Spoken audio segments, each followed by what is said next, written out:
Well, happy Tuesday. It is going to be a hot and dry day today with a little bit more humidity than what we saw yesterday. Heading into tomorrow, late in the day, rain will return from Elsa, and that will continue through Thursday as the core moves across South Carolina.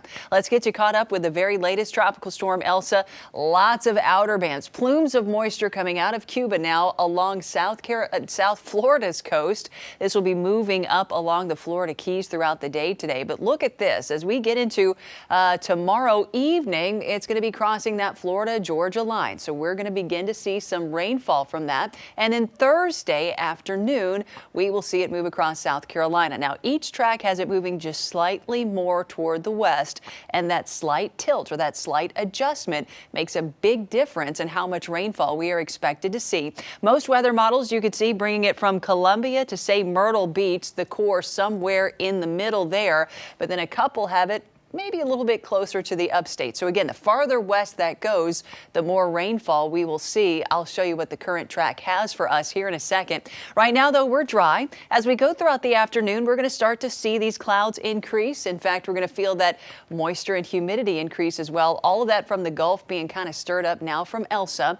Let's fast forward to tomorrow, though. Today, hot and dry. Tomorrow, we'll begin to see some rainfall. And along South Carolina beaches, we've got a low risk for some severe weather. That extends to North Carolina beaches on Thursday as Elsa kind of follows that path. So what are we most concerned with this low risk? Well, it's going to be some pretty strong winds. Our beaches will be on the east side of that core, meaning that's where the stronger winds are. You can't rule out an isolated tornado or two. This is not a guarantee. Just want you to stay weather aware for those that have friends or loved ones on the coast as we head into the next couple of days. So let's time it out for you. As we go into tomorrow, 3, 4, 5 o'clock. Notice across the upstate, we've got some rainfall, but Elsa is just crossing over the Florida line into Georgia. It's going to move very quickly, so that's one thing we do have moving in our favor. As we go into Thursday, right around noontime, you can see the core of it right around Columbia. We'll see. This particular model has its kind of stationed there.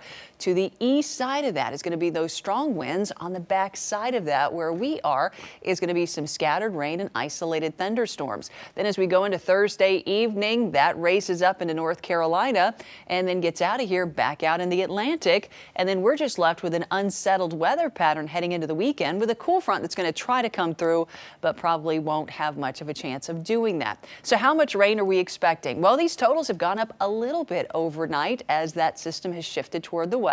So up to an inch or so across Greenville, Lawrence, Abbeville, down into Greenwood.